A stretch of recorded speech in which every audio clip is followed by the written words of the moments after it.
কোনো hacker device hack করে আপনাকে হ্যাক করে না, হ্যাকার আগে আপনাকে হ্যাক করে, তারপরে ডিভাইস হ্যাক হয়। Any electronic device can be hacked. কিন্তু ধরুন আজ থেকে 10 বছর আগে যে স্যাটেলাইটটা গেছে, যেটা এখনো অরবিটে ঘুরছে, সেই স্যাটেলাইটার সাইবার সেফটি যে প্রোটোকল, সেই প্রোটোকল তো এখনকার প্রোটোকলের সঙ্গে তো ম্যাচ করে না। যখনই আপনি কোনো একটা জিনিস ফ্রিতে ব্যবহার করছেন, then you are the product.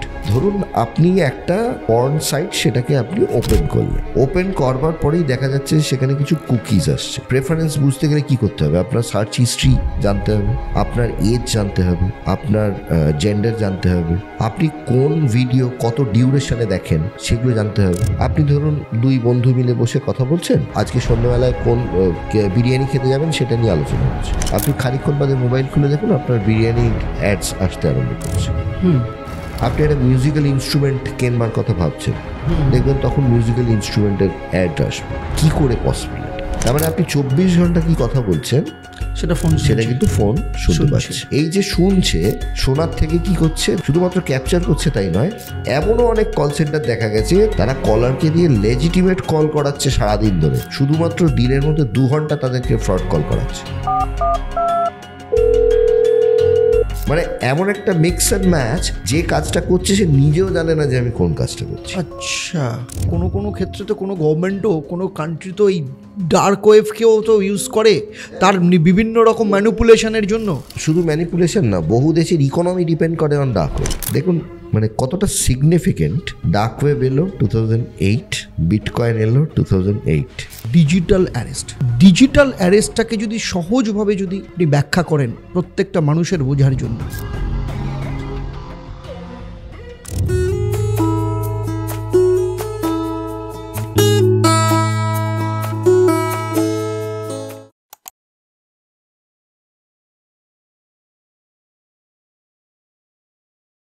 অনেক ধন্যবাদ আপনাকে আবার আমাদের সাথে জয়েন করার জন্য।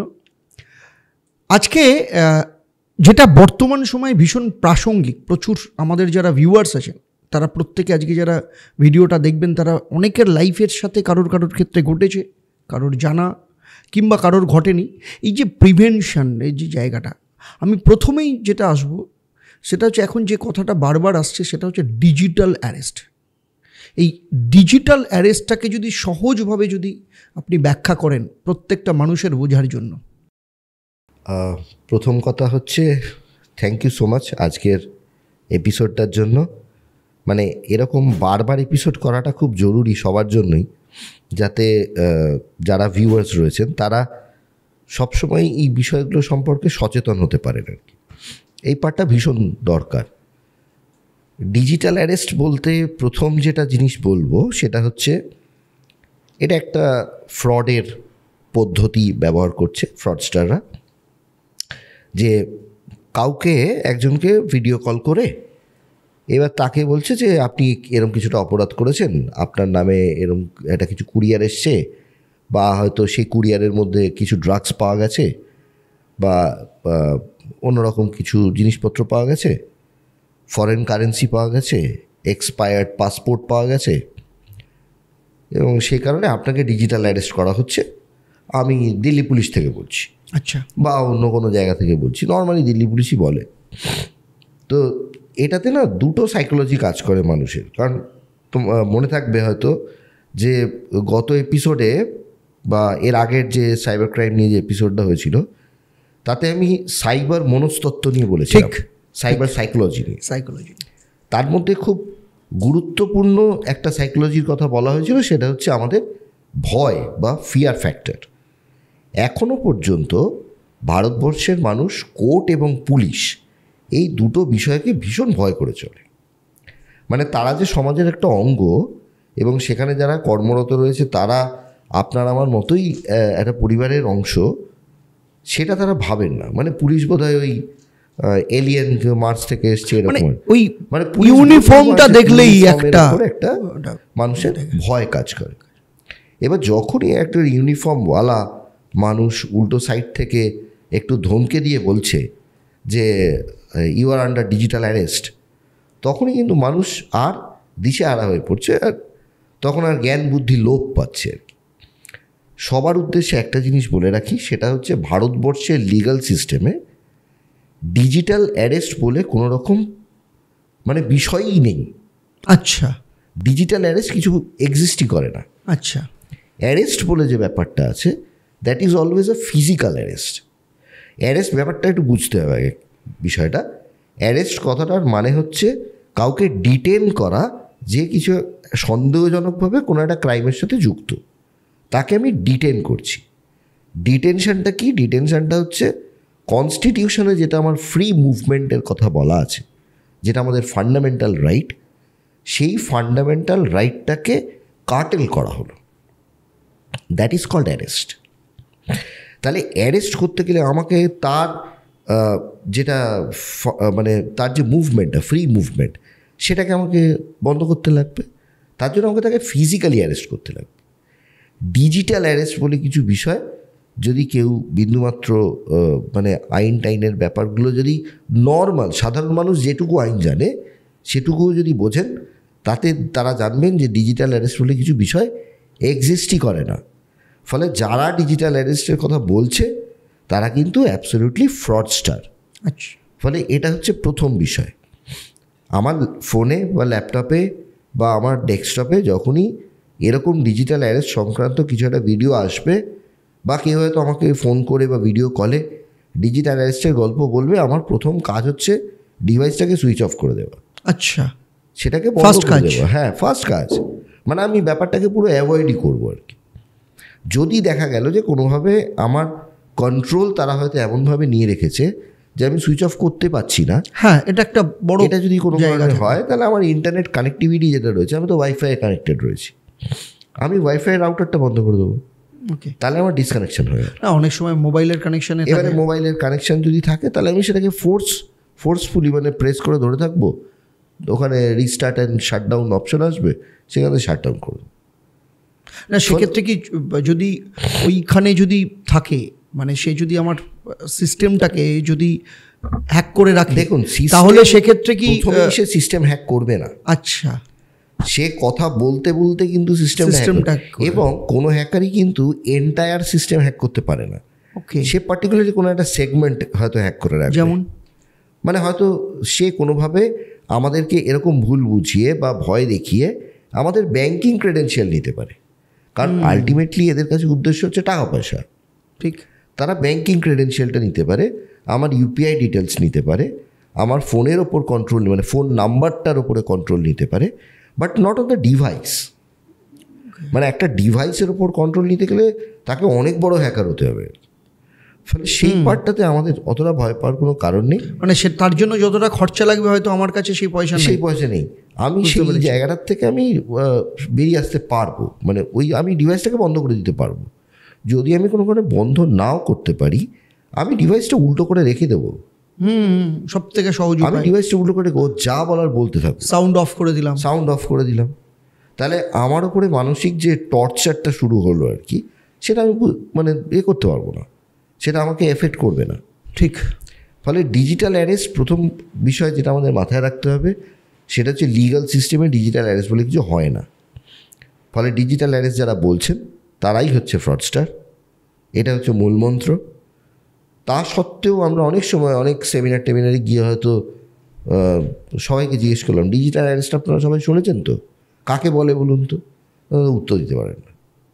তার মানে এটা বোঝা যায় যে তারা হয়তো বিষয়টাকে ডিজিটাল অ্যারেস্ট বলতে হয়তো তারা ভাবছে যে আমার ব্যাঙ্ক অ্যাকাউন্টটা হ্যাক করে নিল বা অন্য কিছু একটাকে করে নিল, স্পেসিফিক নলেজটা নেই। আমাকে প্রথমেই কিছু একটা ভয় দেখাবে, একটা কেসের ভয় দেখানো হবে, ভয় দেখিয়ে আমাকে ওখানেই বসিয়ে রাখা হবে। এমনকি আমি যদি ওয়াশরুম যেতে চাই, আমাকে 3 মিনিট টাইম, 3 মিনিটের মধ্যে আবার এসে এখানে জয়েন করতে হবে।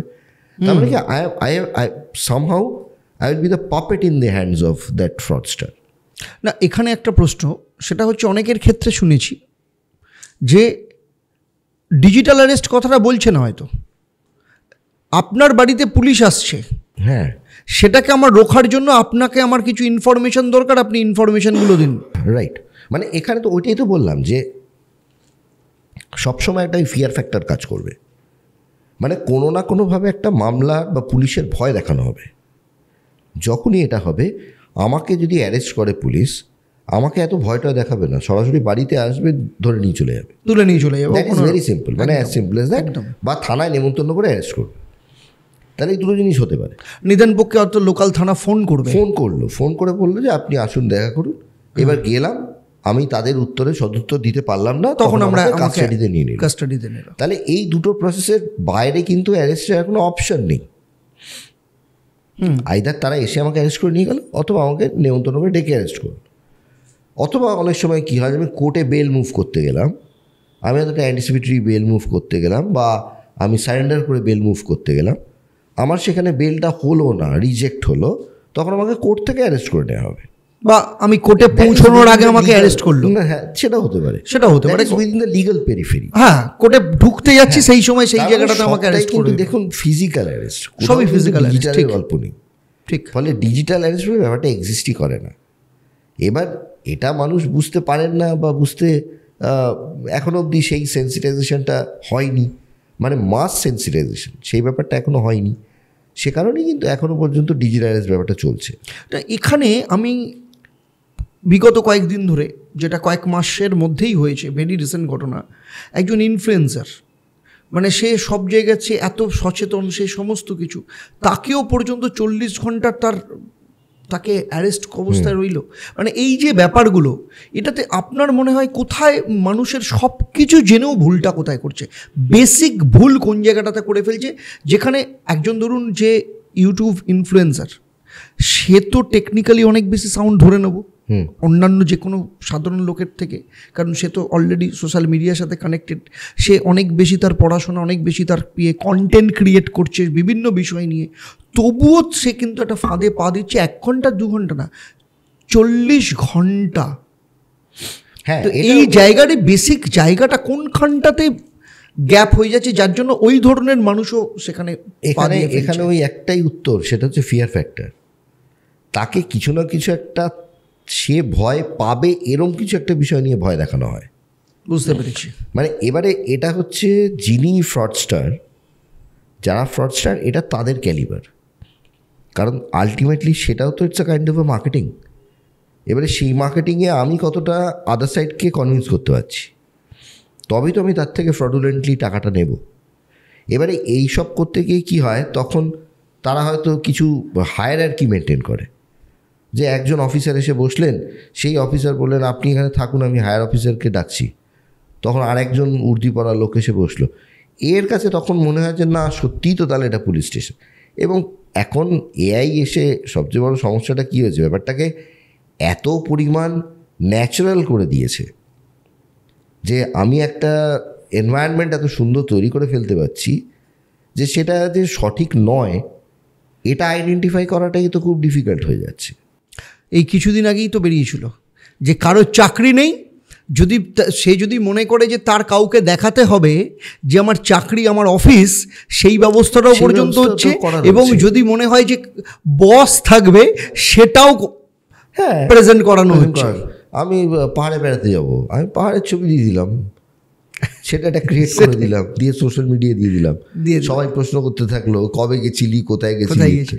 ফলে এইসব এগুলো তো ভেরি কমন ইস্যু। এখানে আমার যেটা আপনাকে প্রশ্ন করার, ধরুন অনেক মানুষের, অনেকের ক্ষেত্রে একটা ধরুন বিভিন্ন ওয়েবসাইট দেখার একটা শখ থাকে, বিভিন্ন রকম দেখে, বিশেষ করে ধরুন যেগুলো ডার্ক ওয়েবসাইট হতে পারে বা পর্ন সাইটগুলো, যেগুলো অনেকে সেগুলো দেখছে, যখন কোথাও না কোথাও ধরুন কেউ একটা অ্যাক্সেস করছে, সেইটা দেখছে, সেই অ্যাক্সেস করাটা বা সেখানে দেখছে, সেইটা কি ক্যাপচার করেও কি তাকে ডিজিটাল অ্যারেস্ট করতে পারে, বা সেটাও কি ক্যাপচার হতে পারে, সেই মুভমেন্টটাকে ক্যাপচার হতে পারে? এখানে একটা প্রশ্ন আছে, সেটা হচ্ছে যে আমরা তো প্রত্যেক কটা সাইট মানে including all the significant social media intermediary sites.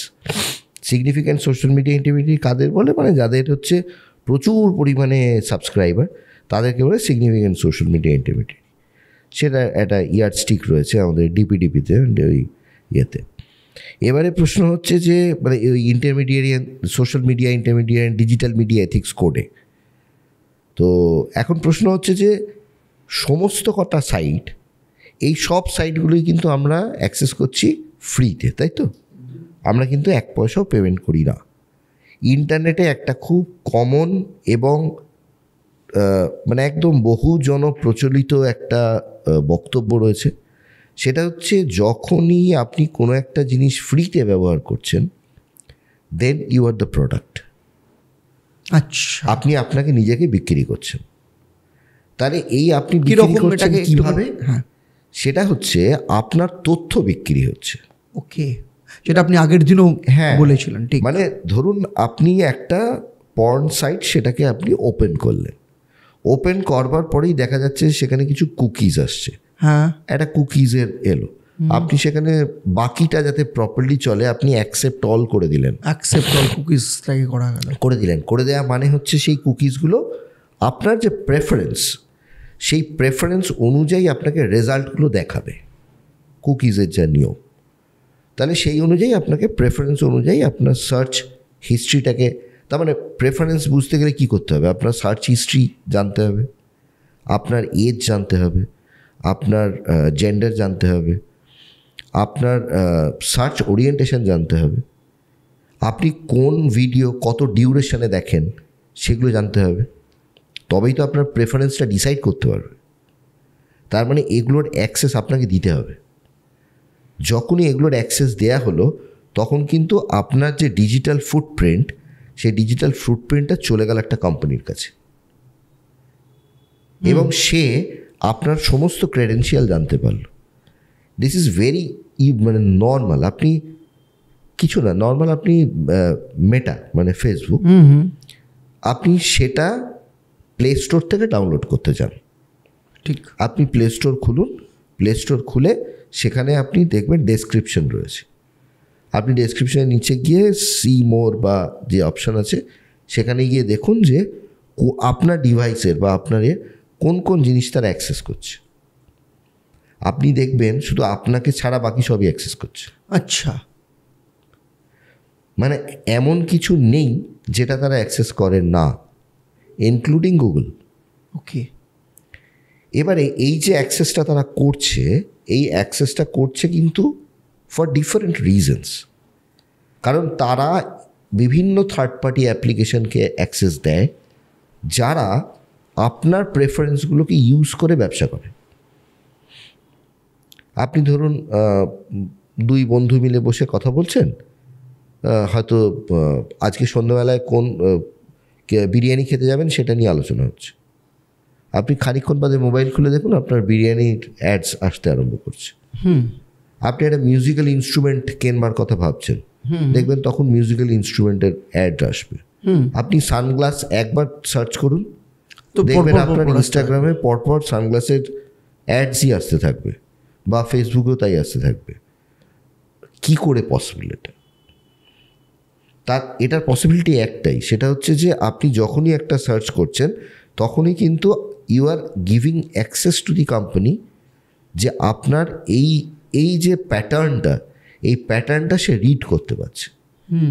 আপনার কন্টিনিউয়াস অ্যাক্সেস আছে বলেই তো প্যাটার্নটা রিড করছে। ঠিক। এবার আপনি বললেন আমি তো মোবাইলটা সামনে রাখা আছে, আমি তো কিছু অ্যাক্সেসই করছি না, দুই বন্ধুতে কথা বলছি, তাহলে কি করে অ্যাক্সেস করছে? তার উত্তর হচ্ছে যে আপনার ওই অ্যাপের এগেনস্টে মাইক্রোফোন পারমিশনটা গ্র্যান্টেড আছে।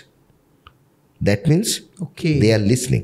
আচ্ছা, তার মানে আপনি 24 ঘন্টা কি কথা বলছেন সেটা কিন্তু ফোন শুনতে পাচ্ছে। এই যে শুনছে, শোনার থেকে কি করছে, they are not only capturing that data, শুধুমাত্র ক্যাপচার করছে তাই নয়, সেটা বিভিন্ন অ্যালগরিদমের মাধ্যমে, প্রোগ্রামস যেটাকে অ্যালগরিদম বলে, সেটার মাধ্যমে একটা প্যাটার্ন তৈরি করছে। ওকে। এই প্যাটার্নটা যখন তৈরি করা হয়, যদি ধরুন আপনি ফেসবুকে নেই, আপনার প্রোফাইলই নেই, ফেসবুককে যদি জিজ্ঞেস করা হয় যে আপনার একটা ছবি এঁকে দিতে, ফেসবুক কিন্তু হুবহু আপনার ছবি এঁকে দেবে। আচ্ছা, বিকজ আপনার প্যাটার্ন কোনো না কোনোভাবে কিন্তু ফেসবুকের কাছে রয়েছে, বুঝতে পেরেছি, কোনো না কোনোভাবে। ফলে এটা একেবারেই ইম্পসিবল যে কেউ আমরা এই সিচুয়েশনের বাইরে যেতে পারছি, আনলেস অ্যান্ড আনটিল আমরা নিজেদের কোনো রকম একটা সিস্টেম তৈরি করছি না। নিজেদের যদি কিছু একটা সিস্টেম তৈরি করি, যেরকম চায়না ফ্যানা ইউজ করে, তারা তাদের নিজেদের একটা সোশ্যাল মিডিয়া সিস্টেম দেশের নেটওয়ার্কের মধ্যেই তারা করে, যেটা বাইরের লোক অ্যাক্সেস করতে পারে না, এবং দেশের লোক ছাড়া সেটা অন্য কেউ অ্যালাউডই না। ফলে সেক্ষেত্রে সেভাবে আপনি একটা ইভিন মোবাইলে যদি ফেসবুক বা ইউটিউব যদি কারোর ইনস্টল করা থাকে এবং সে যদি চায়না দিয়ে পাস করে, তাকে কিন্তু চায়না অ্যারেস্ট করে নেবে। হ্যাঁ হ্যাঁ, মানে ইউজ করতে হবে না, ইউজ করতে মোবাইলে ইনস্টল থাকলেও এটা করে নেবে। তার ইনস্টলড মানেটা কি? ইনস্টল মানে হচ্ছে আপনি তাকে তো লোকেশন পারমিশন দিয়ে রেখেছেন, হ্যাঁ, এবার আপনি সেই লোকেশনের মধ্যে প্রেমিসেসের মধ্যে ঢুকছেন মানেই হচ্ছে সেই কোম্পানি জানতে পারছে যে আপনি কোন লোকেশনে আছেন। দ্যাট ইজ ওয়াই আপনি সেখানে। তো সেই কারণে কি আইফোনে সব অ্যাপস এই কারণেই কি মানে পয়সা দিয়ে কিনে করতে হয়? কিন্তু তার পিছনে প্রোটেকশন থাকে। এবারে আইফোন কি হ্যাকেবল নয়? অবভিয়াসলি অল ডিজিটাল ডিভাইসেস, মানে আইফোনও হ্যাক করা যায়, সব হ্যাক করা যায়, অল ডিজিটাল। আপনি এটা জানেন কিনা জানি না, জাস্ট আমি একটা আর্টিকেল নিয়ে পড়াশোনা করছিলাম, সেটা হচ্ছে স্যাটেলাইট হ্যাকিং। আচ্ছা, মানে ভীষণ ইন্টারেস্টিং সাবজেক্ট, এবং মানে এটা নিয়ে একটা 2খানা এপিসোড করে ফেলা যায়। ওকে। আমাদের তো বিভিন্ন রকমের স্যাটেলাইটসগুলো থাকে, মানে কিছু স্যাটেলাইট আছে যেগুলো একদম লো ইয়েতে সারফেসে বিলং করে, কিছু মিড সারফেসে বিলং করে, কিছু একদম হায়ার সারফেসে বিলং করে। এদের লাইফ স্প্যান ডিফারেন্ট। তো এই স্যাটেলাইটগুলো যেগুলো লো সারফেসে রয়েছে, যেখানে আমরা সিগন্যাল পাঠানো নেওয়া অনেক ইজিয়ার, যে স্যাটেলাইটগুলো আমাদের টেলিকম সার্ভিসের জন্য রেসপন্সিবল, সেগুলো বহু এজ ওল্ড স্যাটেলাইটস। আচ্ছা, একটাও কিন্তু নতুন খুব একটা নয় আর কি, বা হয়তো রিসেন্ট একটা দুটো। কিন্তু ধরুন আজ থেকে 10 বছর আগে যে স্যাটেলাইটটা গেছে, যেটা এখনও অরবিটে ঘুরছে, সেই স্যাটেলাইটটার সাইবার সেফটি যে প্রোটোকল, সেই প্রোটোকল তো এখনকার প্রোটোকলের সঙ্গে তো ম্যাচ করে না। ঠিক। তার মানে that is an age old protocol, এবং রিমোটলি ওই প্রোটোকলটাকে আপডেটও করা যায় না। মানে আমি যে পৃথিবী থেকে ওটাকে আপডেট করে দেবো, সেটাও পসিবল হয় না। যে কারণে কি হচ্ছে যে ইট ইজ অ্যাবসলিউটলি হ্যাকেবল। মানে কারুর যদি একটা সিগএন্ট বলে ওটাকে, মানে সিগন্যাল ইন্টেলিজেন্স থাকে, তাহলে সে সিগন্যাল ইন্টেলিজেন্সের মাধ্যমে সেটাকে অ্যাক্সেস করতে পারে। ফলে any electronic device can be hacked. এরকম কোনো মানে সুপার ইলেকট্রনিক ডিভাইস এরকম কিছু নেই যেটা হ্যাক করা যায় না, সব হ্যাকেবল। তো একজন আরেকটা খুব ইম্পর্টেন্ট বিষয় আছে, যেটা মানে হয়তো গত এপিসোডে বলিনি। সবসময় একটা জিনিস মনে রাখবেন, এই ডিজিটাল অ্যারেস্টের জন্য এটা ভীষণভাবে প্রাসঙ্গিক বিষয়টা, মানে কথাটা খুব প্রাসঙ্গিক। কোনো হ্যাকার ডিভাইস হ্যাক করে আপনাকে হ্যাক করে না, হ্যাকার আগে আপনাকে হ্যাক করে, মেন্টাল হ্যাক, তারপরে ডিভাইস হ্যাক হয়। মেন্টাল হ্যাক করে তারপর ডিভাইস হ্যাক করে। তার মানে প্রাইমারি হ্যাক হচ্ছে কিন্তু মানুষ, not the device. Primary hacking হচ্ছে কিন্তু অফ দি হিউম্যানস, এবং তাদের এই বিং হ্যাকড তার পেছনে রেসপন্সিবল হচ্ছে কিছু কিছু সাইকোলজিস্ট। ফলে তার জন্য আমাদের ওই খুব ইম্পর্টেন্ট, যেটা মানে ম্যাক্সিমাম ক্ষেত্রে যে কারণে ফ্রডগুলো হয়, সেটা হচ্ছে গ্রিড ফ্যাক্টর। আমাদের লোভ একটা বড় ভয়াবহ জিনিস। ফলে এই গ্রিড ফ্যাক্টরের জন্য প্রচুর পরিমাণে হ্যাকিং হয় বা আমাদের অ্যাক্সেস চলে যায়। আর দ্বিতীয়ত হচ্ছে আমাদের ফিয়ার ফ্যাক্টর, আমাদেরকে একটু ভয় দেখালেই আমরা প্রচণ্ড ভয় পেয়ে যাই। এই যে গ্রিড ফ্যাক্টরের ক্ষেত্রে আপনি একটা প্রসঙ্গ মনে হলো, সেটা ইনভেস্টমেন্ট। বিভিন্ন ক্ষেত্রে বিভিন্ন অ্যাপস আছে, আপনি এখানে ইনভেস্ট করুন, এইখানে করুন, এত টাকা আসবে, এই শেয়ারে ইনভেস্ট করুন বা এই বিটকয়েনে ইনভেস্ট করুন। প্রচুর, বিশেষ করে টেলিগ্রাম আজকের দিনে এমন একটা মাধ্যম হয়েছে। আপনি যে গ্রিড বললেন, সব থেকে যদি গ্রিডকে যদি কেউ যদি মানে মানুষের কাছে যদি ডিফাইন করে, তাহলে টেলিগ্রাম একদম মানে এক্সেবারকার এক অফার থাকে সেখানে। এই যে গ্রিড ইনভেস্টমেন্ট বা ধরুন বিটকয়েনের ইনভেস্টমেন্ট, শেয়ারে ইনভেস্টমেন্ট, এই জায়গাটা মানুষের ক্ষেত্রে কোথায় কোন জায়গা থেকে মানুষকে নিজেকে অ্যাভয়েড করে আসতে হবে, বা বুঝবে কি করে অ্যাভয়েড করতে হবে, বুঝবে কি করে যে কোনটা সত্যি কোনটা নাকি বুঝবে কি করে? এটা খুব ভালো একটা অপশন আছে, সেটা হচ্ছে when you find things to be too good to be true. Too good to be true বলে একটা ব্যাপার আছে, মানে যেটা অত্যন্ত সঠিক আর কি, মানে এত সঠিক হয় না, সেটা কিন্তু ফ্রড। ট্রু, মানে too good to be true যেটা হবে সেটা কিন্তু অ্যাভয়েড করে চলতে হবে। মানে ধরুন কোনো একজন আমাদের বলিউডের বড় সেলিব্রিটি, তিনি বলছেন অমুক শেয়ারটায় করলে, ইনভেস্ট করলে এত রিটার্ন পাওয়া যাবে, বা একজন ভারতবর্ষের শ্রেষ্ঠ বিজনেস টাইকুন, তিনি বলছেন অমুক শেয়ারটায় Deepfake করলে, হ্যাঁ এগুলো ডিফেক্ট দিয়ে তৈরি করে ফেলা যায়। প্রচুর আসে, প্রচুর আসে। আজকের দিনে দাঁড়িয়ে সাধারণ মানুষ বুঝতে পারবে না তার কথা বলার। আপনি ধনকুবের কথা বললেন, বোঝা কোন জায়গাটা যায়, যদি খুব মাইনিউটলি দেখা যায় আপনি দেখবেন যে লিপসিং, কথার সঙ্গে লিপ ম্যাচ করছে না, লিপসিংকের অভাব থাকে, লিপসিংকের প্রবলেম থাকে, ফলে ওই সিঙ্ক্রোনাইজেশনটা হচ্ছে না। কিন্তু এটা একটা মোবাইলে ছোট্ট ওইটুকু একটা মুখ, হ্যাঁ, তাতে কি বোঝা যাবে, কতটুকু মানে বোঝা সম্ভব? আপনি ধনকুবের বললেন, ওনার সব থেকে বেশি আসে, হ্যাঁ ওনার সব থেকে বেশি মানে আসে। মানে নাম না করেই বলছি, হ্যাঁ নাম না করেই বললি, যারা জানেন, যারা বিয়ে করছেন কমেন্টে তারা একদম, শেয়ার একদম। করতে পারেন, ইশারা কাফি, হ্যাঁ কিন্তু- কমেন্ট করতে পারেন, হ্যাঁ। কিন্তু একদম মানে অ্যাট এ গ্লান্স যদি দেখা যায় একদম মানে সত্যি উনি বলছেন এটা নিতে হবে, হ্যাঁ যে কোনো সাধারণ মানুষ কিন্তু সেটা সেই জায়গাটাতে অসুবিধা হয়ে যাবে। কুম্ভে সবাইকে স্নান করিয়ে দিয়েছে, আপনি দেখেছেন নিশ্চয়ই ভিডিও। অবশ্যই কুম্ভে সবাইকে স্নান করে দিয়েছে, গান্ধীজি থেকে শুরু করে কাউকে বাদ রাখেনি, কাকে বাদ রাখে, সবাই স্নান করে নিয়েছে। আমি কোথায় বাদ গেছি? কোথায় না, আমি গেছি। আপনি গেছেন, আচ্ছা আমি বাদ, তাহলে I am out of the Creed. তো এখন ব্যাপার হচ্ছে যে এই সানিয়া মির্জা, সানিয়া মির্জার সাথে কতজনকে ঘুরিয়ে দিয়েছে তার কোনো ঠিক নেই। হ্যাঁ সব মানে ডিপফেকে anything and everything is possible. এবং এটা এতটা একটা খুব সুন্দর, মানে একটা কি বলবো, মানে এত পিউরিফাইড ওয়েতে করা হচ্ছে যে সেখানে বোঝাটাও খুব ডিফিকাল্ট। মানে আমাদের তো এই রশ্মি মান্দানার কেসেও আমরা দেখেছি একদম, যে হ্যাঁ। সেখানে ডিপফেক ইউজ করা এর হয়েছে, আগের এপিসোডে আমরা ওটা নিয়ে হ্যাঁ কথা ওটা নিয়ে বলেছিলাম, কথা হয়েছিল। হ্যাঁ। তো সেক্ষেত্রে আমরা দেখেছি ডিপফেক খুব বাজেভাবে ব্যবহার করা হয়েছিল। তো ডিপফেক বা ডিপ নিউডও বলে অনেক সময়, ডিপ নিউড ভিডিওসগুলো সেগুলো ইউজ করা হয়। সেগুলো ধরুন এই সেক্সটর্শন ধরনের যে ক্রাইমগুলো, সেই ক্রাইমের জন্য ডিপ নিউড ভিডিও ব্যবহার করা হচ্ছে। ফলে deepfake is really a concern, matter of concern. এটা একটা খুব বড় প্রবলেম আর কি।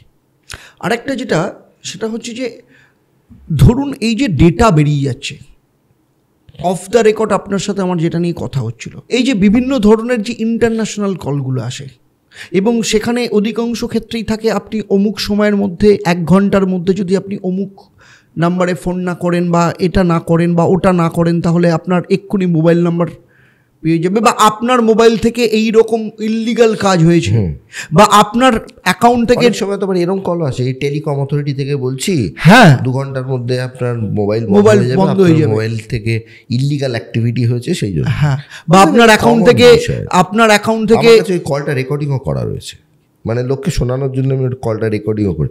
এবং এটা আপনি শুনলে বুঝতে পারবেন, মানে এত সুন্দর করে বলে, মানে যেরকমভাবে আপনার একটা কল সেন্টারে বলা হয় ঠিক এক্স্যাক্টলি ওই প্রসেসেই বলা হয়। হ্যাঁ হ্যাঁ, শুধু একটা জায়গায় প্রবলেম করে ফেলেছে যে প্রথমে একটা হ্যালো বলে ফেলেছে, ওই হ্যালো ট্যালো এরা কেউ বলে না আর কি, মানে যারা সত্যি করে তারা অত সুন্দর করে হ্যালো বলে না। তো কিছু না কিছু একটা গন্ডগোল তো তারা করবেই আর কি, তারা তো আর একদম পারফেক্ট নয়, ফলে তারা গন্ডগোল করে ফেলে, ফলে ধরাও পড়ে যায় আর কি, মানে ওটা যে আইডেন্টিফাই করা সে আইডেন্টিফাই করে ফেলবে। এটা একটা সমস্যা। আর দ্বিতীয়ত হচ্ছে এই যে আমরা যেটা নিয়ে আলোচনা করছি যে আমাদের গ্রিড ফ্যাক্টর আর কি, যে আমাদের ইয়েটা, সেই গ্রিড ফ্যাক্টরটা কিন্তু নানান রকমের হয় আর কি, মানে not only for the grid, মানে একটা ধরনের গ্রিড তো নয়।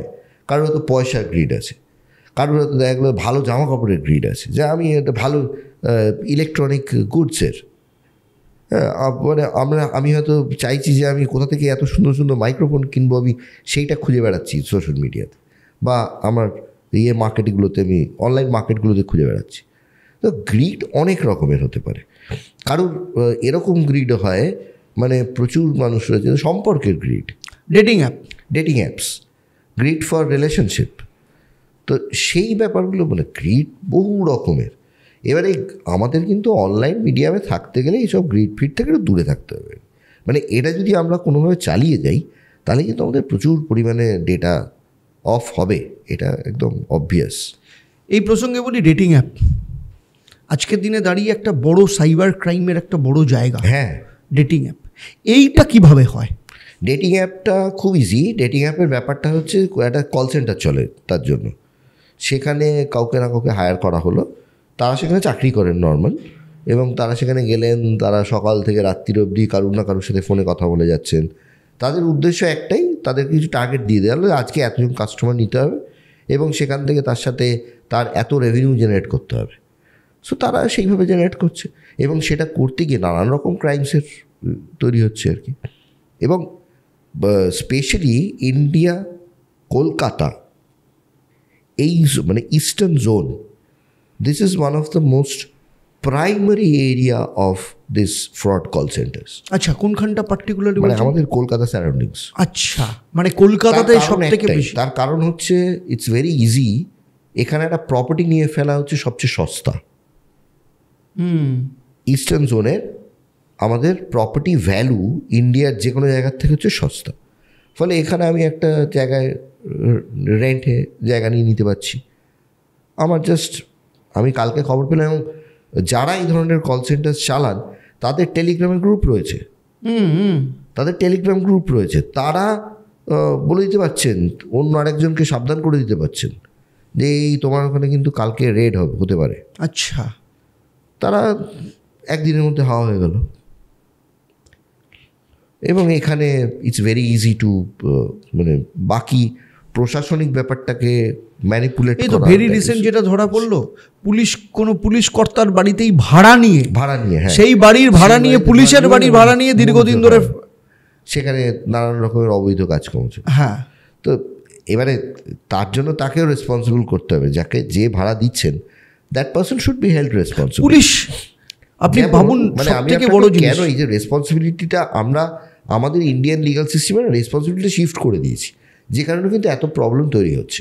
আচ্ছা, তার কারণ হচ্ছে, ধরুন আজকে আপনি একটা ফাইন্যান্সিয়াল ফ্রডের শিকার হলেন, শিকার হয়ে আপনি ব্যাংকে গেলেন, ব্যাংক আপনাকে বললো আপনি একটা কাজ করুন, আপনি থানায় চলে যান, থানায় গিয়ে কমপ্লেন ফাইল করুন। আপনি থানায় গেলেন, থানায় গিয়ে সব বলে দিলেন, আমি ওটিপি দিয়েছি, আমি এই দিয়েছি, সেই দিয়েছি বলে আপনি সব রিপোর্ট করিয়ে দিয়ে এলেন। বলেন হ্যাঁ তাই তো, আর তো তাহলে এই পয়সা উদ্ধার করা যাবে না, আচ্ছা আমরা দেখছি। মানে আপনার মনে হচ্ছে না ব্যাংক আপনাকে খুব হেল্প করছে। এবারে ব্যাংক কিন্তু কোনোভাবেই এটা জানতে পারছে না যে আপনি ওটিপি শেয়ার করেছেন কি করেননি। আপনার কাছে delivery of the OTP can be confirmed by the bank, কারণ ব্যাংকের এন্ড পার্টে আপনার রেজিস্টার্ড মোবাইল নাম্বারে ওটিপি ডেলিভার্ড হয়েছে এটা কিন্তু দেখাবে। আর এখন একটা জিনিস খেয়াল করবেন, এখন প্রচুর ওটিপি আসে কলে আসে। ফলে আপনাকে ধরুন কেউ একজন আমার নাম্বার থেকে আপনাকে কল করে এবং সঙ্গে সঙ্গে আরেকটা নাম্বারও আপনার কাছে ঢুকছে, সেটা হয়তো একটা মফড নাম্বার, আপনি দেখে বুঝতে পারবেন না, এবং সেই নম্বরটা হচ্ছে ব্যাংকের নাম্বারটা যেটা আপনাকে ওটিপি বলবে। এবার আপনাকে আমি কলে রেখে আপনাকে দিয়ে ওই কলটা মার্চ করাবো। আচ্ছা, আপনাকে তো বললাম আপনার পরিচিত কারোর নাম বলে, আরে ও রয়েছে কমন ফ্রেন্ড, উনি আপনার সাথে কথা বলতে চাইছেন, কলটা আপনি ধরুন মার্চ করুন, তাহলেই হবে। কল যেই মার্চ হলো, 4টে সংখ্যা বললো, 6টা সংখ্যা বললো, বলে রেখে দিল কলটা। ওই কলটাতে তো আমিও রয়েছি অ্যাজ এ ফ্রডস্টার, আমি ওটা শুনে নিলাম। ফলে প্যারালাল কল যদি কারোর কাছে আসে, মানে একটা কলে আপনি থাকা অবস্থায় যদি আরেকটা কল আসে, তার রিকোয়েস্টে সেই কল মার্চ করবেন না। বুঝতে পেরেছি, কারণ এখন প্রচুর ইন্ডিভিজুয়ালি হ্যান্ডেল করুন। হ্যাঁ, কারণ এখন প্রচুর আপনার ওটিপি কলে আসছে, এখন SMS ওটিপি আস্তে আস্তে উঠে যাচ্ছে। আচ্ছা, তারপরে কল ওটিপিগুলো শুরু হচ্ছে, বা আপনি অপশন আছে আপনার যে আপনি কলে ওটিপি চাইতে পারেন। প্রচুর অ্যাপসও সেগুলো অ্যালাউ করে, আইসিআইসিআই ব্যাংকেও আছে, তারাই করে। তো এরকমভাবে আপনাকে কল মার্জিং সংক্রান্ত বিষয় নিয়ে কিন্তু করা যায়।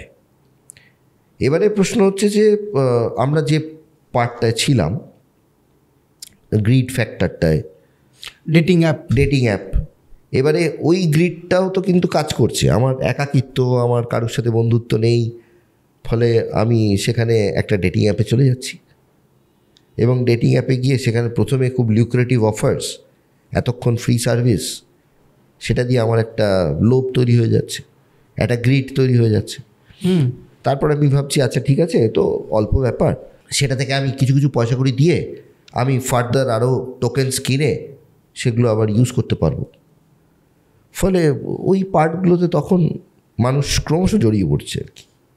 এবং তারপরে ন্যাচারালি কী হচ্ছে, সেখান থেকে চাইছে কিছু অন্তরঙ্গ মুহূর্তের ছবি, ভিডিও, সেটা যদি আপনি ডিসক্লোজ করে ফেলেন, তার মানে আপনার কন্ট্রোল চলে গেল তার কাছে।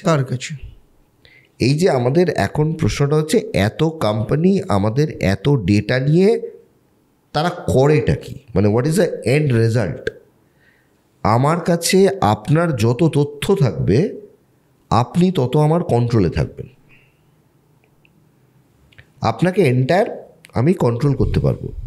এবং এই কন্ট্রোলটা কীভাবে হবে? সোশিওলজিক্যালি কন্ট্রোলড হবে। আমি আপনার ফাইন্যান্স কন্ট্রোল করতে পারবো, আপনার পলিটিক্যাল ইনক্লিনেশন আমি কন্ট্রোল করতে পারবো, আপনার রিলিজিয়াস ইনক্লিনেশন আমি কন্ট্রোল করতে পারবো, আপনার ফুড হ্যাবিট আমি কন্ট্রোল করতে পারবো, আপনার লাইফস্টাইল কন্ট্রোল করতে পারবো। So you will be absolutely in my control. আমি যেভাবে আপনাকে চালনা করব, যা আপনাকে দেবো আপনি সেটাই করবেন। সো ডেটা একটা ভয়াবহ জিনিস আর কি। মানে more we gather data about some person, more we take charge of that person আর কি।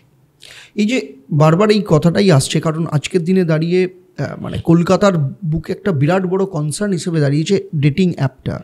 প্রচুর মানুষের কাছে অ্যাপও নয়, মানে ডেটিং অ্যাপ সংক্রান্ত প্লাস এই ফ্রডুলেন্ট কল সেন্টার, প্লাস হচ্ছে ক্রাইম বেড়ে যাচ্ছে। তার কতগুলো কারণও রয়েছে। প্রথম কথা হচ্ছে যে সেখানে আনএমপ্লয়মেন্ট একটা খুব বড় ফ্যাক্টর।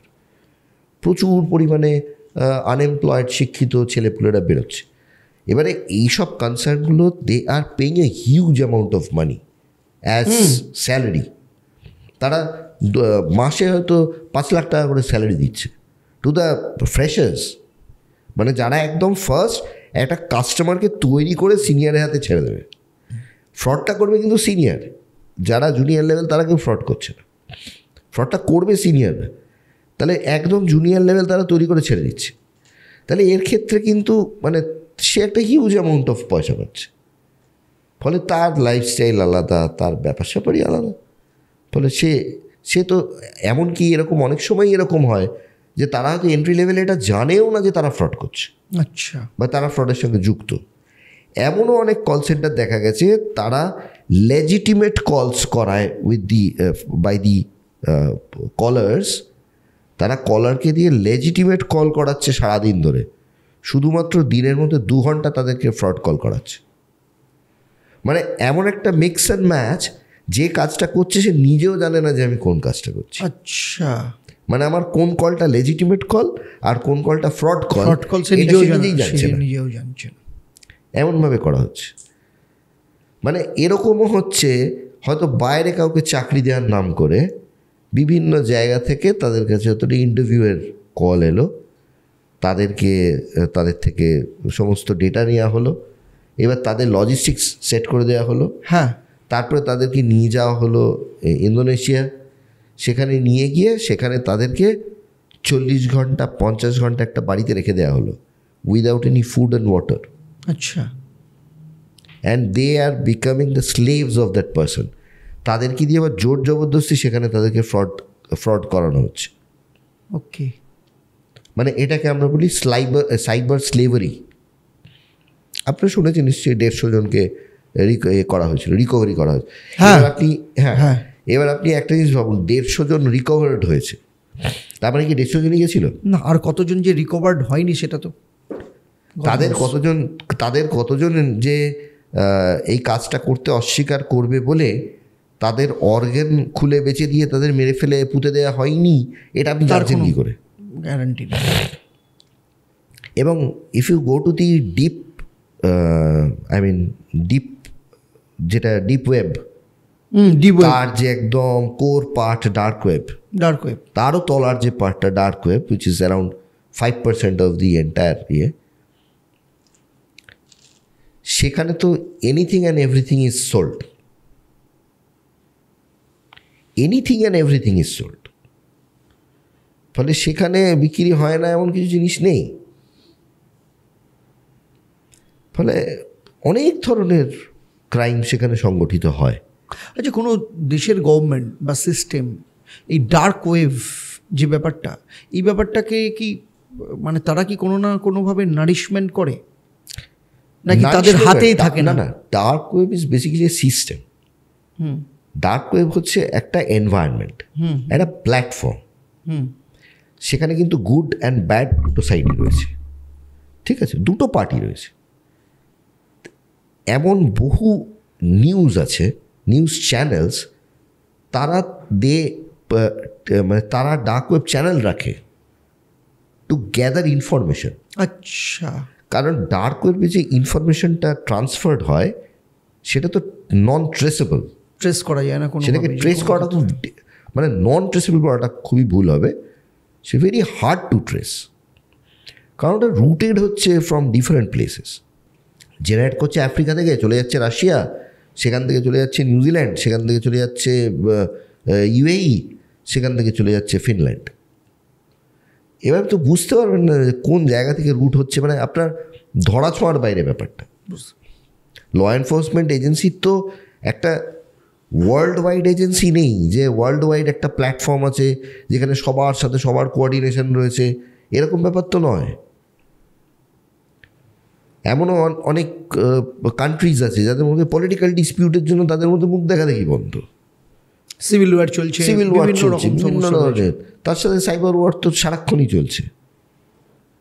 ফলে এটা তো অবভিয়াস যে একটা কমন প্ল্যাটফর্ম হবে না, বা হয়তো বহু ফিউচারে গিয়ে সেখানে তারা নেসেসিটিটা ফিল করবে যে একটা কমন প্ল্যাটফর্ম হওয়া দরকার, বা কমন ল এনফোর্সমেন্ট একটা হওয়া দরকার, মানে ওয়ার্ল্ড সাইবার পুলিশ, সোনার পাথর বাটির মতো ব্যাপারটা।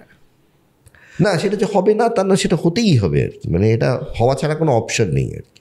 মানে there should be a world cyber police. কোনো ক্ষেত্রে তো কোনো গভর্নমেন্টও, কোনো কান্ট্রি তো এই ডার্ক ওয়েভকেও তো ইউজ করে তার বিভিন্ন রকম ম্যানিপুলেশনের জন্য। শুধু ম্যানিপুলেশন না, বহু দেশের ইকোনমি ডিপেন্ড করে অন ডার্ক ওয়েব। আমি তো সেটাই বলছি। কারণ একটাই, যে দেশ ধরুন খুব ছোট একটা দেশ, সেই দেশের একটা প্রাইম ব্যবসা হচ্ছে drugs, and that is illegal. কিন্তু সেই দেশ তো, তাকে তো মার্কেটে বেচতে হবে, কোথায় বেচবে? সে ডার্ক ওয়েবে বেচছে, ডার্ক ওয়েবের থ্রু দিয়ে সে বেচছে। সেখানে না কাউকে ট্রেস করা যাবে কাকে পয়সা দেওয়া হলো। এবং আপনি একটা জিনিস খেয়াল করে দেবেন, 2008 was a very important year. 2008 first dark web তৈরি হলো, ঠিক 2008 ফার্স্ট। এবং অদ্ভুতভাবে আপনি খেয়াল করে দেখবেন 2008 কিন্তু বিটকয়েন এলো। হ্যাঁ, এটা নিয়ে আমি আসছিলাম, বিটকয়েনটা নিয়ে। কারণ ডার্ক ওয়েব তৈরি হওয়ার পরে, ডার্ক ওয়েবে তো আপনি পয়সা, ডলার এসব দিতে পারবেন না। আপনাকে তো এমন একটা কয়েন দিতে, এমন একটা লাগবে, ট্রানজ্যাকশন মিডিয়াম লাগবে, উইচ ইজ আনট্রেসেবল। ঠিক,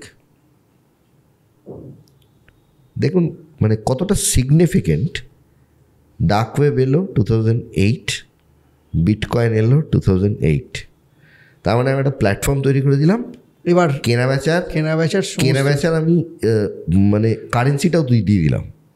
এর ব্যাপারে আপনার কি মনে হয় যে আগামী দিনে আমরা আরও কিভাবে ঘিরে পড়তে পারি? এখানে একটা খুব আমাদের কমন ধারণা রয়েছে, সেটা হচ্ছে আর্টিফিশিয়াল ইন্টেলিজেন্স বোধহয় অনেকের চাকরি খেয়ে নেবে। খাচ্ছে না তা না, কিন্তু কাদের চাকরিটা খাবে সেটা হচ্ছে যারা এই টেকনোলজির সাথে কোপ আপ করতে পারবে না তাদের চাকরি যাবে। তার মানে artificial intelligence will never replace a job, but it will replace expertise. ওটা তো ক্রিয়েটও করতে পারে, জব ক্রিয়েশন করতে পারে। মানে এটা কিন্তু আমাদেরকে টেকনোলজিক্যালি যে পরিস্থিতিতে আমরা রয়েছি, আমাদের কিন্তু সেই পরিস্থিতির সঙ্গে থেকে সেই ব্যাপারটা আমাদের শিক্ষিত হতে হবে। নইলে কিন্তু, কারণ এখন আর্টিফিশিয়াল ইন্টেলিজেন্স ইউজ হচ্ছে না এরকম বোধহয় কোনো জায়গা নেই, এবং ভবিষ্যতে এই ব্যাপারটা আরও বাড়বে। মানে কিছু তো আমাদের মানে নেক্সট যে পার্টটা আসছে সেটা হচ্ছে জেনারেটিভ এআই। মানে জেনারেটিভ এআই বলতে সেটা কিছু একটা জিনিসকে জেনারেট করবে, একটা মানে রেজাল্ট সেটাকে জেনারেট করবে। It has got brain, artificial ইন্টেলিজেন্সের ব্রেন রয়েছে। এবং আপনি খেয়াল করে দেখবেন সেটা হচ্ছে যে আমাদের মানে আর্টিফিশিয়াল ইন্টেলিজেন্স যে প্রসেসগুলোতে ব্যবহার করা হয় বা যে প্রসেসে ব্যবহার করা হয়, পুরো প্রসেসিংটাই কিন্তু আমাদের হিউম্যান ব্রেন থেকে রেপ্লিকেট করা। ঠিক, সেটা থেকে রেপ্লিকেট, ফলে হিউম্যান ব্রেনের ওপরে কিন্তু সে যেতে পারছে না বা কোনো দিন যেতে পারবেও না। হ্যাঁ, যেটা বলা হচ্ছে যে মানে তার প্রিসাইজনেসটা বাড়বে, in respect of human brain তার প্রিসাইজনেসটা বাড়বে, যেহেতু সে যন্ত্র বলে। এরকম অনেক সময় দেখা যায়, মানে আমি যদি একটা লিগাল ডায়ালেমা বলি, মানে লিগাল প্রবলেম কীরকম, একটা কোম্পানি আছে, যে কোম্পানির সিইও হচ্ছে একজন এআই, তাহলে সে ওই কোম্পানির এন্টায়ার ডিসিশন মেকিংটা করেন, সেখানে কিছুটা গড়বড় হলো, তাহলে এআই এর একজন এআইকে হাউ উইল ইউ মানে তাকে আপনি কীভাবে রেসপন্সিবল করবেন? একটা মানুষ হলে তাকে রেসপন্সিবল করা যায়, এআইকে আপনি রেসপন্সিবল করবেন কী করে? তার তো যেটা ভেরি রিসেন্ট মাননীয় প্রধানমন্ত্রী যেটা বলেছেন যে আপনি যদি এআইকে বলেন হ্যাঁ যে লেফট হ্যান্ডে লেখে এরকম কোনো লোকের ছবি দিতে, তাহলে যতবারই সে দিচ্ছে সে কিন্তু রাইট হ্যান্ডের ছবি দিচ্ছে। হ্যাঁ, মানে এটাতে কিন্তু it is not beyond error, obviously নয়, কিন্তু ব্যাপারটা হচ্ছে কি, আর্টিফিশিয়াল ইন্টেলিজেন্সের আপনি একটা জিনিস খেয়াল করে দেখবেন যে তার একটা ব্যাকগ্রাউন্ড বেসিস আছে, সেটাকে বলা হয় মেশিন লার্নিং, এমএল।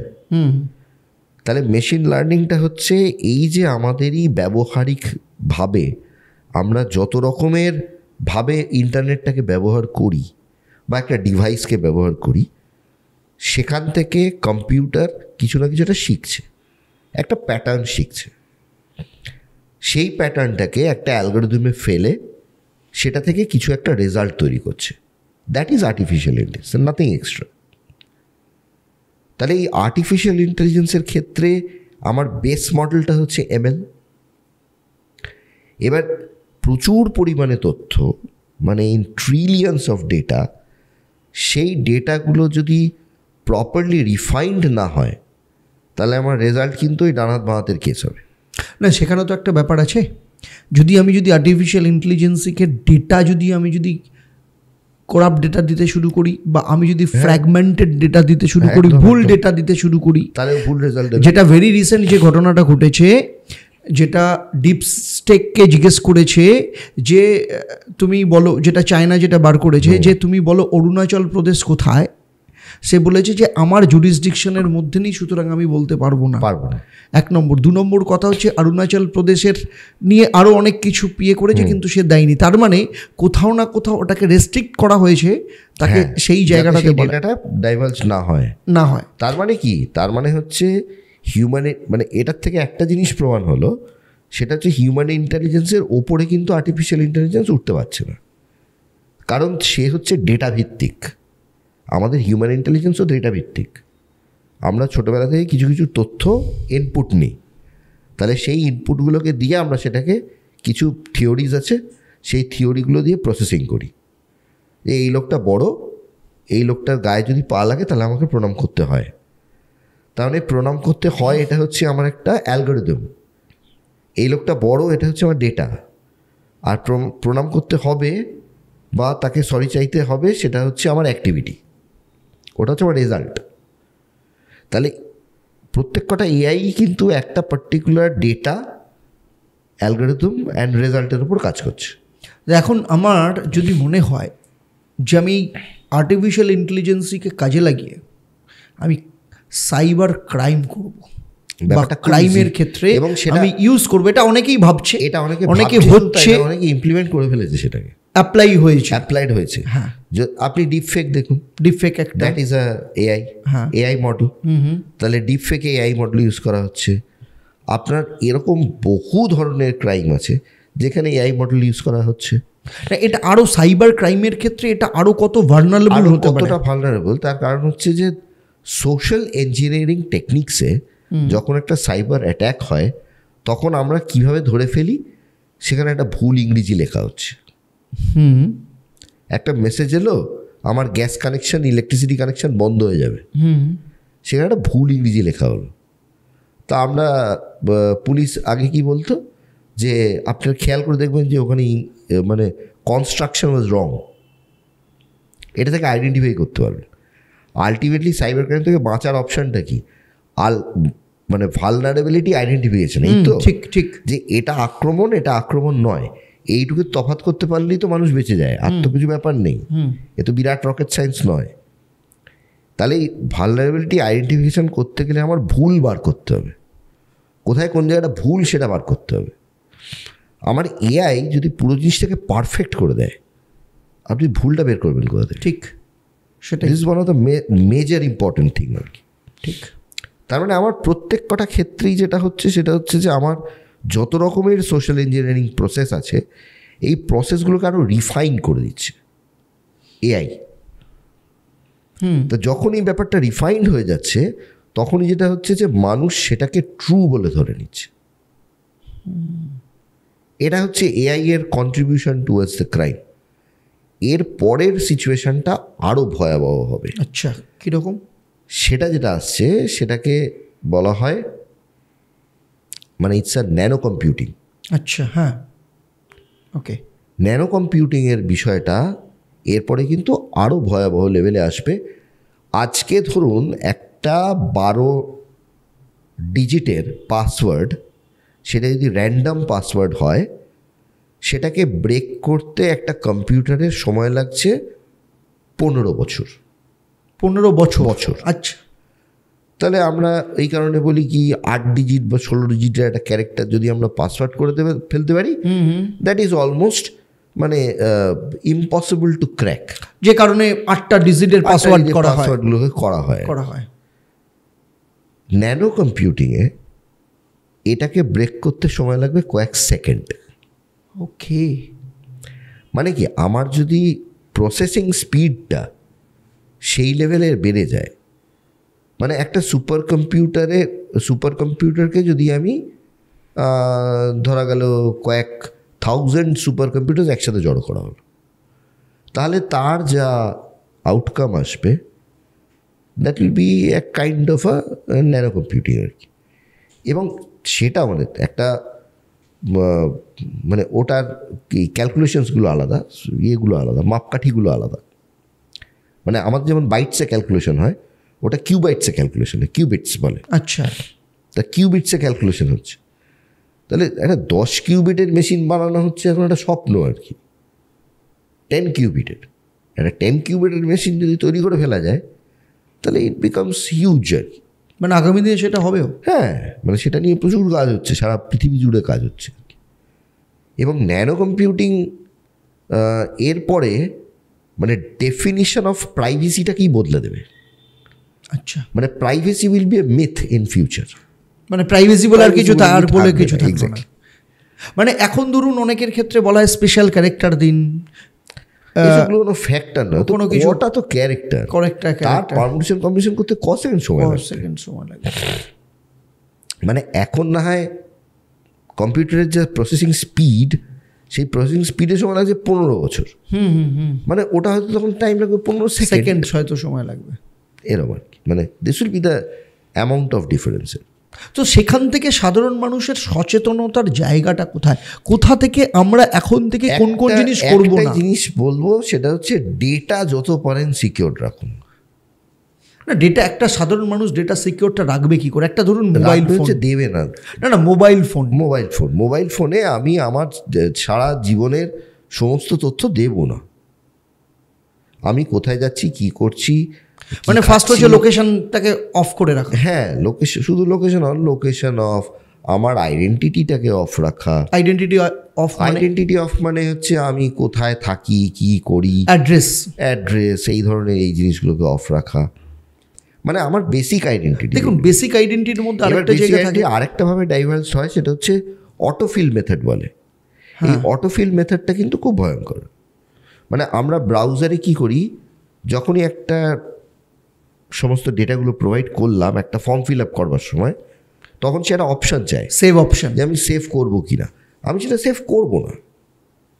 তা যদি আমি সেভ করে রাখি, তার মানে কি ব্রাউজারের কাছে ডেটাটা রইল। আমি পরে একটা যখন ফর্ম এলো, ওটা জাস্ট আমি আর লিখলেই রাজস্বী চলে আসছে, সি লিখলেই সাইবার গুরু চলে আসছে। শুধু তাই না, অটোমেটিক পাসওয়ার্ডও জেনারেট হয়ে যাচ্ছে। প্রে করছেন তখন ডি লিখলেই দেবদত্ত চলে আসছে। তার মানে সেটা প্রেডিক্ট করতে পারছে। ঠিক, তার মানে এই প্রেডিক্টিভ ব্যাপারটাকে আমি অফ রাখবো। আমার ফাইন্যান্সিয়াল ক্রেডেন্সিয়াল আমি কোথাও সেভ রাখবো না। আমরা যদি বেসিক কিছু তথ্য না দিই, তাহলে কিন্তু আমাদের ব্যাপারটা অনেকটা সেফ থাকে। মানে আমরা এত তথ্য ডাইভালজ করে ফেলেছি অলরেডি, এবং এখনও কন্টিনিউ করছি। আপনি চিন্তা করুন না, তো এটা ডেলি ভ্লগ, একটা মানুষের সারাদিনের এন্টায়ার ইনফরমেশন চলে যাচ্ছে, and that is become a profession. প্রচুর মানুষ সেটা করে তার প্রফেশন চলছে, বা সেটা তার কাজ, তিনি ইয়ে করছেন। তো ব্যাপারটা আমাদেরকে আমাদের তথ্যটাকে কিন্তু একটু প্রোটেক্টেড রাখতে হবে। মানে আমরা ডেটা যদি এইভাবে দিতে থাকি, তারপর আরেকটা ভয়ঙ্কর বিষয় হচ্ছে কেওয়াইসি। এমনি তো আমাদের ভারতবর্ষে কেওয়াইসির অভাব নেই আর কি। মানে আইটির জন্য একটা, আমি কে তার জন্য একটা, হয়তো কোন দিন বলবে আমার বাবাকে, তার জন্য একটা আলাদা কেওয়াইসি রাখতে হবে। মানে 1 কোটি কেওয়াইসি বানিয়ে রেখে দিয়েছে। It should be a single point, না একটা কেওয়াইসি রইল যার মধ্যে সমস্ত ইনফরমেশন রইল, যেটা দিয়ে সমস্ত কিছু করা সম্ভব। তাহলে সেটা রাখলেও তো হয়। তাহলে এত কেওয়াইসি, সেটা আমাকে যে চাইছে, মানে আমাকে যদি একটা যে কেউ একজন এসে বলে আমার কেওয়াইসি দিতে, আমি কেওয়াইসি দিয়ে দিচ্ছি। আমি কেওয়াইসি দেওয়ার সময় আমার কেওয়াইসির ওপরে যেখানে ফাঁকা জায়গা সেখানে সাইন করে দিচ্ছি। তার মানে আমার একটা ব্ল্যাঙ্ক সিগনেচার ওখানে দিয়ে রেখে দিলাম। কেওয়াইসিটা আমি কেন দিলাম সেটা লিখলাম না, ডেট অ্যান্ড টাইম লিখলাম না।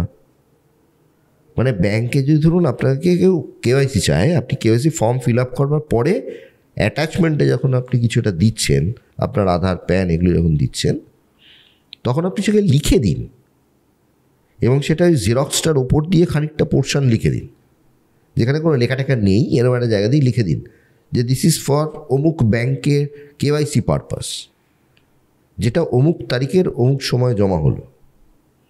ওকে, ভেরি গুড পয়েন্ট। তাতে কি হচ্ছে, তাতে হচ্ছে দ্যাট উইল নেভার বি, মানে that will be very hard to, never কোনোটাই বলা সম্ভব না, that will be very hard to miss use.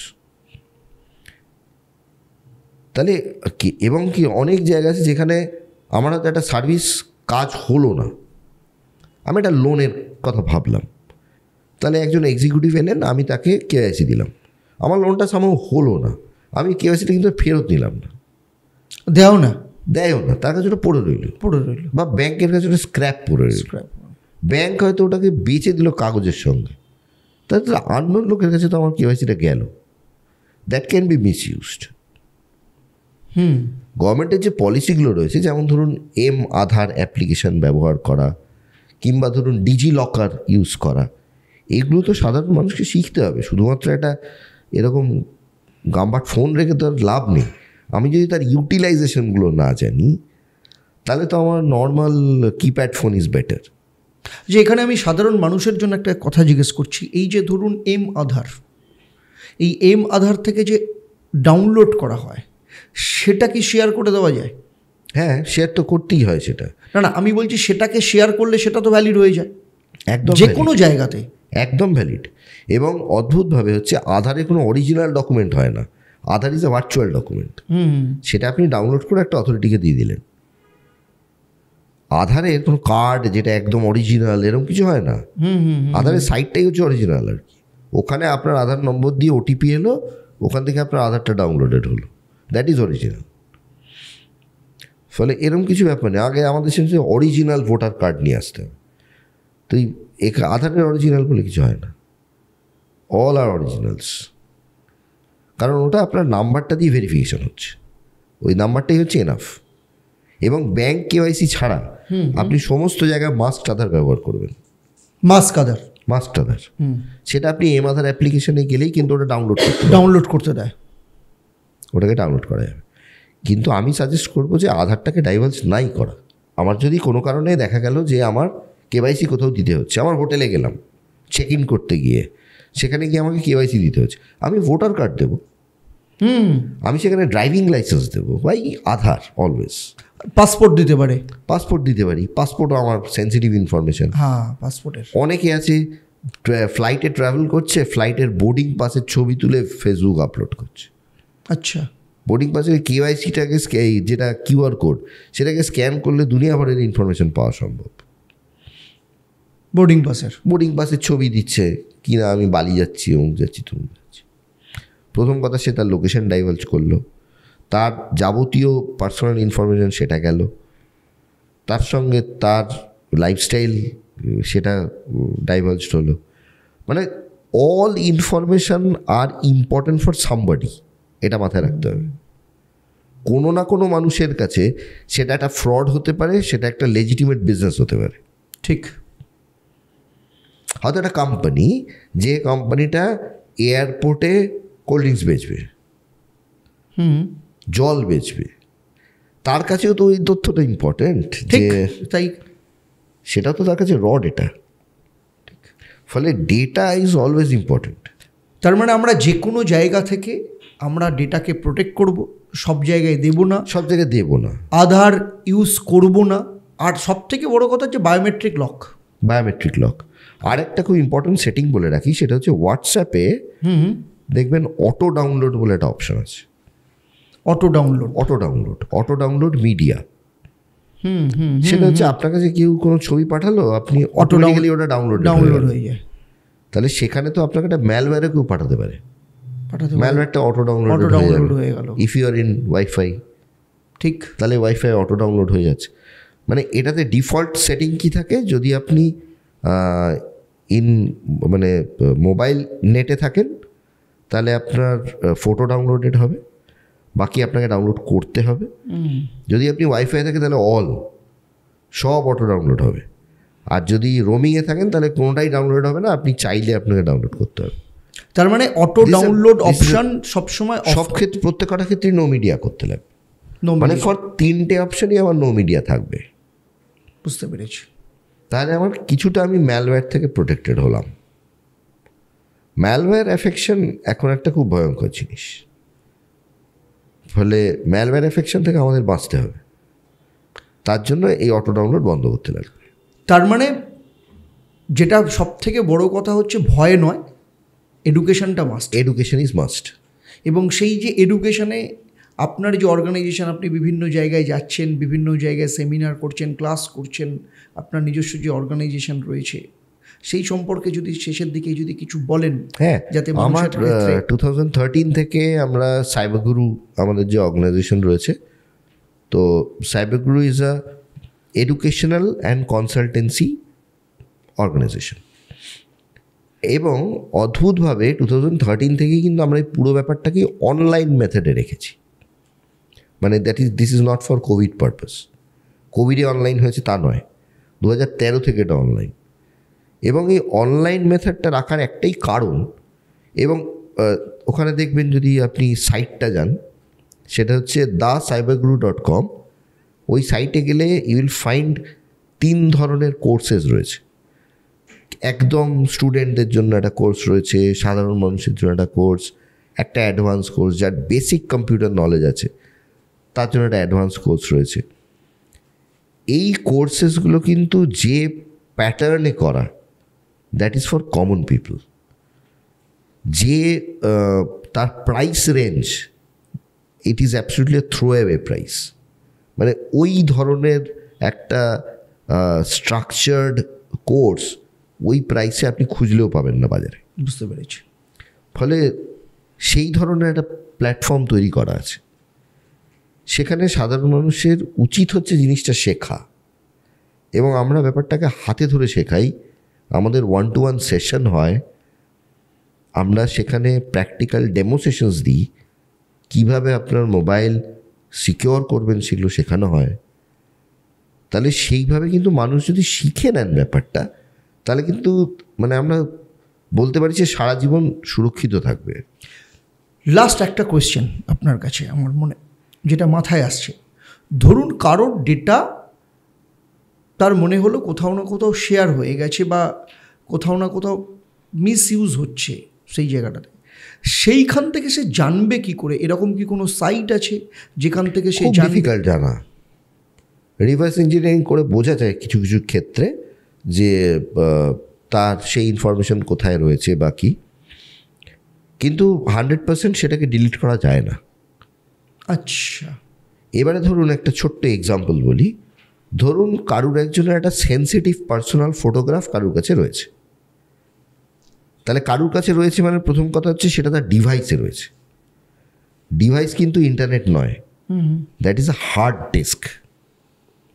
তাহলে তার একটা ব্যাকআপ রইল, সেখান থেকে সে আপলোড করছে ইন সাম মিডিয়া, কোনো একটা সাইটে আপলোড করে দিল, তাহলে ওই সাইটটা না আমরা খুঁজে পেতে সেটাকে টার্ন ডাউন করা গেল, যে ওই সাইট থেকে ওই সাইট থেকে গেল। But what about the device file?